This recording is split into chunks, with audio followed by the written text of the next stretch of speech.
আমৃত্যু ভালোবাসি তোকে সিজন 2। স্প্যারো ডিম হাউসের রুফটপ সাজানো রাজকীয়ভাবে। হলুদের পর আজ বিয়ে। সাজ রক্তিম লাল আর সোনালি রঙে ঝলমল করছে। প্রায় ঘণ্টাখানেক আগে তামিম, মিনহাজ এবং মিষ্টি এসেছে, কিন্তু এইবার তারা কেউই একা না। তামিমের সাথে তামিমের ওয়াইফ, মিষ্টির সাথে মিষ্টির হাজব্যান্ড ও তাদের মেয়ে, মিনহাজের সাথে মিনহাজের ওয়াইফ। ওদেরকে দেখে বন্যা আর মেঘ তো মহা খুশি। মূলত আবির নিজেই শত ব্যস্ততার মাঝেও ওদের স্প্যারো ডিম হাউসে আনার ব্যবস্থা করেছে। মিম আজ কাচের মতো মায়াবী, লাল শাড়িতে যেন কোণে পুতুল। আরিফ দাঁড়িয়ে আছে পাশেই, সাদা শেরওয়ানি আর সোনালি পাগড়িতে। বিয়ে পড়ানো শেষ, কনের বাড়ির লোকের চোখ ভেজা, মিমও চোখ ভিজিয়ে কাঁদছে। আইরিন, রাদীপ ও মিমের বান্ধবী সবাই আয়না দেখানোর জন্য আরিফ আর মিমকে একসাথে বসালো। মাঝখানে আয়না। আরিফ কানে ফিসফিসিয়ে বলল, এবার পুরো পৃথিবীর সামনে তুমি আমার, আমৃত্যু। মিম লাজুক হেসে তাকালো। সেই আয়নায় প্রতিফলন হাসি জানিয়ে দিল, এই ভালোবাসা কেবলই আজ শুরু, এর কোনো অন্ত নেই। সন্ধ্যা ঘনিয়ে এসেছে। খান বাড়ির সকলের চোখে অশ্রু। দূরে এক কোণে থমথমে মুখ নিয়ে দাঁড়িয়ে আছে আবির আর তানভীর। মিমের চোখে অশ্রু, পাশে মেঘ, বন্যা, বান্ধবীরাও কাঁদছে। আরিফ মিমের হাত ধরে বলল, চলো, তোমার এই কান্না আমি হাসিতে ভরিয়ে দিব। বিদায়ের রীতিতে মিম বাড়ির সিঁড়ি ছাড়িয়ে গেল। সবাই দোয়া করল, আল্লাহ তাদের ভালো রাখুক। মিমের বিদায়ের পর সকল ঝামেলা শেষ করে মেঘ রাত 8টায় রুমে ফিরেছে বাচ্চাদের কাছে। আহিয়া দৌড়ে এসে মায়ের কোলে উঠল। আহিয়া বলল, মাম্মা, আমি আজ তোমার সাথে ঘুমাবো। আহিয়ান বলল, আমিও ঘুমাবো মাম্মার সাথে। মেঘ ছেলে মেয়ের কাণ্ড দেখে হাসতে হাসতে বলল, তোমরা তো প্রতিদিনই আমার সাথেই ঘুমাও।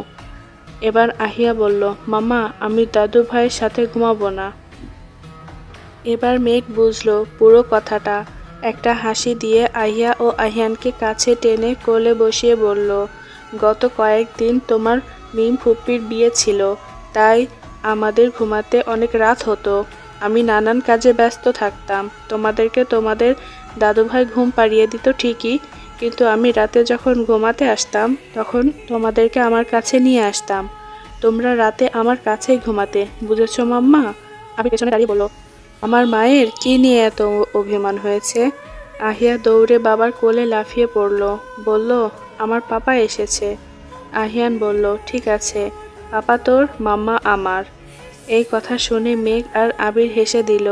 মেঘের কোলে বসে আছে আহিয়ান বলল, চলো না মাম্মা, আমরা কিছু খেলি, পাপা আর আহিয়াকে আজ হারিয়ে দিব। মেঘ হেসে বলল, তোমাদের পাপা কি চুপ করে থাকবে? আবির মেঘের কানের কাছে এসে বলল, ওদের কাছে হারতে রাজি, তোমার কাছে কখনোই না। মেঘ বলল, আমি তো আগেই হেরে আছি আপনার কাছে। আবির মৃদু হাসল, সেই হারটাই আমার জীবনের সবচেয়ে বড় জয়। আহিয়ান বলল, আবার কি গল্প শুরু হলো? আহিয়া বলল, চলো মাম্মা, আমরা খেলবো। আবির মেঘের হাত ধরে বলল, এমন একটা সংসারই তো তোমায় নিয়ে চেয়েছিলাম প্রথম দিন থেকে, আমৃত্যু। মেঘ বলল, ভালোবাসায় কোনো মুখের শব্দ লাগে না, প্রমাণ লাগে না। এই শান্তি, এই সুখ, এটাই প্রমাণ। আহিয়ান ও আহিয়া যখন বিছানার এক কোণে খেলায় ব্যস্ত, আবির তখন টুক করে মেঘের ঠোঁটে চুমু দিয়ে বলল, এই ঠোঁট, এই হাসি, এই তুই, সবই তো আমার বেঁচে থাকার এক কারণ, বউ। আজ শনিবার। আরিফদের বাড়ি সাজানো রাজকীয়ভাবে। দুপুরে রিসেপশন শেষে এখন খানিকটা শান্ত পরিবেশ। খান বাড়ির সকলে স্প্যারো ডিম হাউসে ফিরে বিশ্রাম নিতে ব্যস্ত। সবাই ক্লান্ত কিন্তু তৃপ্ত। মিমের বিয়ে নিয়ে গত কয়েকদিন কেউ তেমন একটা বিশ্রাম নিতে পারেনি। আগামীকাল সকলেই ফিরে যাবে সেই চিরচেনা খান বাড়িতে। মেঘ হেসে বলল, এই তো কনের পক্ষের দায়িত্ব শেষ, এখন থেকে শুরু মিমের শ্বশুর বাড়ির চিন্তা। বন্যা বলল, আমাদের বাড়িটা যে কি ফাঁকা লাগবে মিম ছাড়া, সে শুধু আমরাই বুঝি। আবির পাশে বসে মেঘের কানে ফিস ফিস করে বলল, তোমার মন খারাপ করে লাভ নেই, তোমার জন্য আমি আছি তো বউ। বন্যা খুক খুক করে কাশল। তারপর আর চোখে মেঘের পানে তাকিয়ে আস্তে আস্তে বলল, তুই আবির ভাইয়ের জন্য কতটা স্পেশাল সেটা এখন আমরা সবাই বুঝে গেছি। সবাই হেসে উঠল। আবির সঙ্গে সঙ্গেই উঠে অন্যদিকে চলে গেল। ঘরটা রঙিন ফুলে ভরা, নরম আলো, ধীর সুর। আরিফ ধীরে ধীরে কাছে এলো। মিম নিচু মুখে বসে আছে। আরিফ পাশে বসে মিমের কাঁধে হাত রাখলো। আরিফ বলল, এত কাঁদছো কেন? এই বাসর তোমার আর আমার জন্য নতুন। তবে আমার কথা বিশ্বাস করো, আমি তোমার পাশে থাকবো সব সময়, যতটা তুমি চাইবে তার চেয়েও বেশি। মিম হালকা কাপা গলায় বলল, এতদিন আমার বাড়ির মানুষগুলো ছিল, আজ থেকে সব ফেলে চলে এলাম তোমার জন্য। আরিফ মিমের হাত দুটো নিজের হাতের ভেতর নিয়ে বলল, তোমার আজকের এই কষ্টের বিনিময়ে আমরা পাবো একটা ভালোবাসার ভরা ভবিষ্যৎ। মিম চোখ তুলে তাকিয়ে হাসল। একটু কান্না ভেজা সেই হাসিতে ছিল ভালোবাসার প্রতিজ্ঞা। আরিফ মিমের কপালে স্নেহে চুমু এঁকে বলল, আজ থেকে শুধু তুমি আর আমি। হালকা রোমান্টিক আবহে ধীরে ধীরে রাত নেমে এলো। কথা, হাসি, কিছু অনুচ্চারিত অনুভূতি আর ভালোবাসা।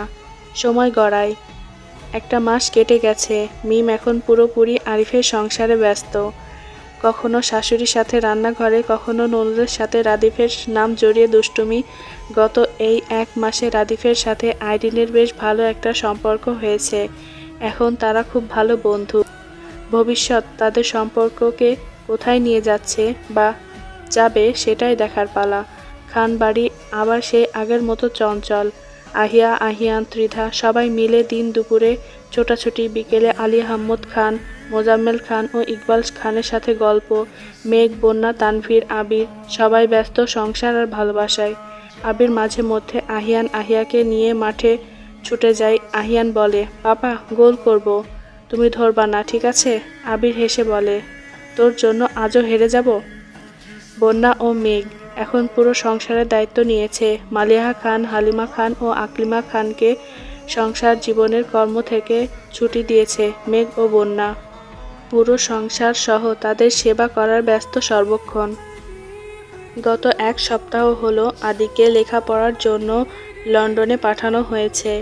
তখন মিমো এসেছিল খান বাড়িতে। আকলিমা খানকে ধরে তারও সে কি কান্না। আকলিমা খান এখনও নিজেকে সম্পূর্ণ সামলাতে পারেনি। মেয়ের বিয়ের 1 মাস হতে না হতেই এখন আবার ছোট ছেলেটা বিদেশ পাড়ি দিল। মা হিসেবে মেনে নেওয়া সত্যিই খুব কষ্টসাধ্য। সন্ধ্যাবেলা, কিছুক্ষণ আগেই বাড়ির সকল পুরুষ মানুষ বাড়ি ফিরেছে। ড্রয়িং রুমে হৈ হৈ রই রই কাণ্ড। দাদা দাদিদের সাথে বাচ্চারা খেলাধুলা ও গল্প আড্ডায় ব্যস্ত। মেঘ একটু আগে পাকোড়া বানিয়ে দিয়ে গেছে। বন্যা আর তানভীর সোফার এক কোণে বসে দেখছে ওদের দৌড়াদৌড়ি। তানভীর মৃদু হেসে বলল, দেখো তোমার মেয়ের কাণ্ড, ও পুরোপুরি তোমার মতোই হয়েছে। বন্যা খিলখিলিয়ে হেসে বলল, আর তোমার মতনই জেদি।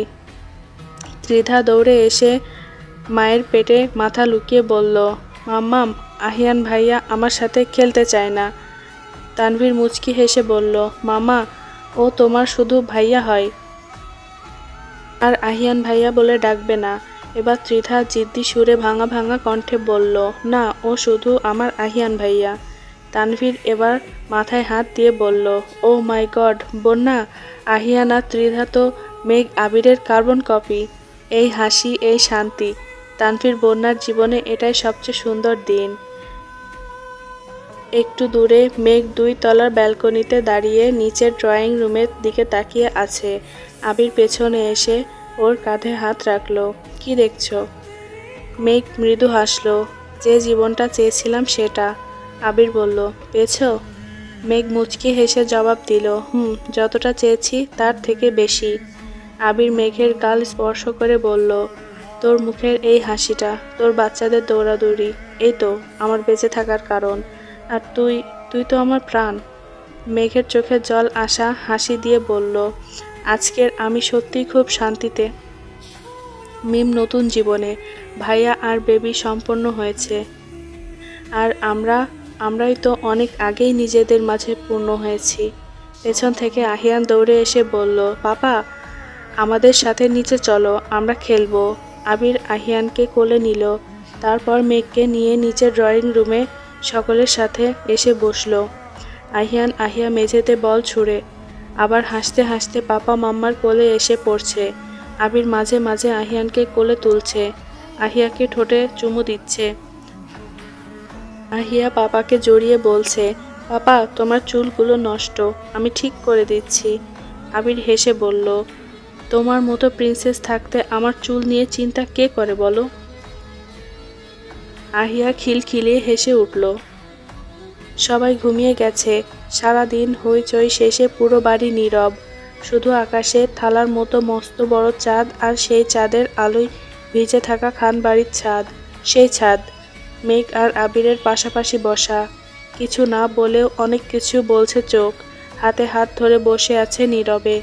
চাঁদের আলো পড়ছে মেঘের মুখে, সেই মুখে দিকে অপলক তাকিয়ে আছে আবির। আবির ধীরে বলল, আজ এই রাতটা যেন শেষ না হয়।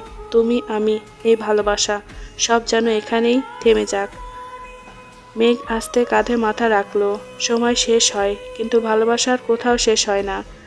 আপনার আমার এই গল্পের শেষ মানেই আরেকটা গল্পের শুরু। আবির মেঘের মুখ ছুঁয়ে বলল, এই আমিময় আবির তোমাতেই পরিপূর্ণ। মেঘ বলল, ভালোবাসা তো শুধু মুখের শব্দ না, এই সংসার, এই শান্তি, এই দুজনের একসাথে বাঁচা, সেটাই প্রমাণ। আবির হেসে বলল, এই ঠোঁট, এই হাসি, এই তুমি, তুমি ছাড়া আমি কিছুই না। তুমি ছাড়া আমি কোনো পরিচয় রাখি না। তুমি ছাড়া আমি ধূসর। চাঁদের নরম আলোয় আবির মেঘকে বুকে জড়িয়ে ধরল, ফিসফিসিয়ে বলল, এই শেষ না, তুমি আমার প্রতিটা শুরু, প্রতিটা শ্বাস, প্রতিটা বেঁচে থাকার কারণ। তুমি আমার আমৃত্যু ভালোবাসা। মেঘ চোখ বন্ধ করে বলল, আপনার বুকের এই জায়গাতে আমার সবচেয়ে নিরাপদ ঘর। সব গল্প এখানেই শেষ হোক। আবির মৃদু হাসল, শেষ নয়, এই তো শুরু। তুমি, আমি, আর এই ভালোবাসা আমৃত্যু। চাঁদ নীরব সাক্ষী থাকলো, যেখানে দুটো মানুষের গল্প থেমে নয়, চিরকাল ভালোবাসায় বেঁচে থাকবে। ভালোবাসার শেষ হয় না, শুধু রূপ বদলায়। আমৃত্যু ভালোবাসি তোকে। হ্যালো বন্ধুরা, আশা করছি তোমরা সকলে ভালো আছো। আমৃত্যু ভালোবাসি তোকে সিজন 2 পর্ব এখানেই শেষ হলো। এই গল্পের শুরুতে ছিল আবির মেঘের অসমাপ্ত গল্প, শেষে এসে তাদের সংসার, সন্তান, সুখ, সব কিছুতেই পূর্ণতা। সুখের পরিণতি মানেই হয় না গল্প শেষ, ভালোবাসা থেকে যায় আমৃত্যু। আবির মেঘের গল্পটাও ছিল তেমন। হাজারো ঝড়, ভুল বোঝাবুঝি, কান্না, অভিমান সব পেরিয়ে শেষে ছিল শুধু এক টুকরো শান্তি, এক ফোঁটা হাসি, কিছু দুষ্টু মিষ্টি খুনসুটি, আর অসীম ভালোবাসা। জানি এই গল্পটা অনেকেই শুনেছেন এবং ভালোবেসেছেন, পাশে থেকেছেন। আপনাদের ভালোবাসা ছাড়া এই গল্প পূর্ণ হতো না। সবার জন্য ভালোবাসা রইল। আর হ্যাঁ, আমৃত্যু ভালোবাসি সিজন 3 দেখতে অবশ্যই কমেন্ট করবেন। সবাই ভালো থাকবেন। আল্লাহ হাফেজ।